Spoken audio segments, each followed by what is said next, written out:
Hello. We take on the 8th chapter of Shri Bhagavad Gita, Attaining the Supreme. Arjuna inquired, O my Lord, O Supreme Person, what is Brahman? What is the Self? What are fruitive activities? What is this material manifestation? And what are the demigods? Please explain this to me. Who is the Lord of sacrifice and how does he live in the body? O Madhusudan, and how can those engaged in devotional service know you at the time of death? The Supreme Personality of Godhead said, the indestructible, transcendental living entity is called Brahman, and his eternal nature is called Adhyatam, the Self. Action pertaining to the development of the material bodies of the living entities is called karma or fruitive activities. O best of the embodied beings, the physical nature, which is constantly changing, is called Adhibhuta, the material manifestation. The universal form of the Lord, which includes all the demigods, like those of the sun and the moon, is called Adhideva.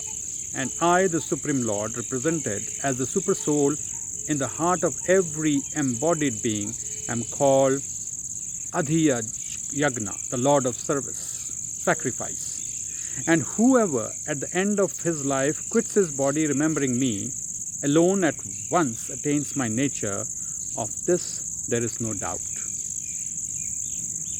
Whatever state of being one remembers when he quits his body, O son of Kunti, that state he will attain without fail. Therefore, Arjuna, you should always think of me in the form of Krishna and at the same time carry out your prescribed duty of fighting. With your activities dedicated to me and your mind and intelligence fixed on me, you will attain me without doubt. He who meditates on me as the Supreme Personality of Godhead, his mind constantly engaged in remembering me, undeviated from the path, he, O Partha, is sure to reach me. One should meditate upon the Supreme Person as the one who knows everything, as he who is the oldest, who is the controller, who is smaller than the smallest, who is the maintainer of everything, who is beyond all material conception, who is inconceivable, and who is always a person. He is luminous like the sun, and he is transcendental beyond this material nature.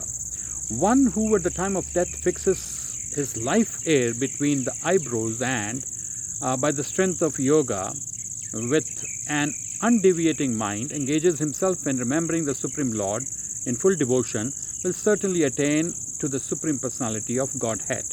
Persons who are learned in the Vedas, who utter Omkara, and who are great sages in the renounced order, enter into Brahman. Desiring such perfection, one practices celibacy. I shall now briefly explain to you this process by which one may attain salvation.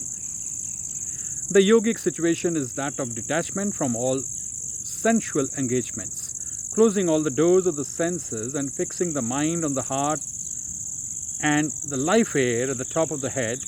One establishes himself in yoga.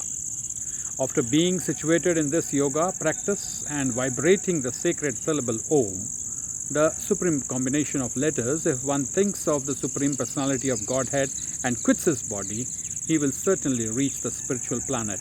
For one who always remembers me without deviation, I am easy to obtain, O son of Parth, because of his constant engagement in devotional service. After attaining me, the great souls who are yogis in devotion never return to this temporary world, which is full of miseries, because they have attained the highest perfection. From the highest planet in the material world down to the lowest, all are places of misery wherein repeated birth and death take place. But one who attains to my abode, O son of Kunti, never takes birth again. By human calculation, 1,000 ages taken together form the duration of Brahma's one day, and such also is the duration of the night. At the beginning of Brahma's day, all living entities become manifest from the unmanifest state, and thereafter, when the night falls, they are merged into the unmanifest again. Again and again, when Brahma's day arrives, all living entities come into being, and with the arrival of Brahma's night, they all helplessly get annihilated. Yet there is another unmanifest nature which is eternal and is transcendental to this manifested and unmanifested matter. It is supreme and is never annihilated. When all in this world is annihilated, that part remains as it is. That which the Vedantists describe as unmanifest and infallible, that which is known as the supreme destination, that place from which, having attained it, one never returns, that is my supreme abode. The Supreme Personality of the Godhead, who is greater than all, is attainable by unalloyed devotion. Although he is present in his abode, he is all-pervading and everything is situated within him. O best of Bharats, I shall now explain to you the different times at which, passing away from this world, the yogi does or does not come back. Those who know the Supreme Brahman attain that Supreme by passing away from the world during the influence of the fiery god.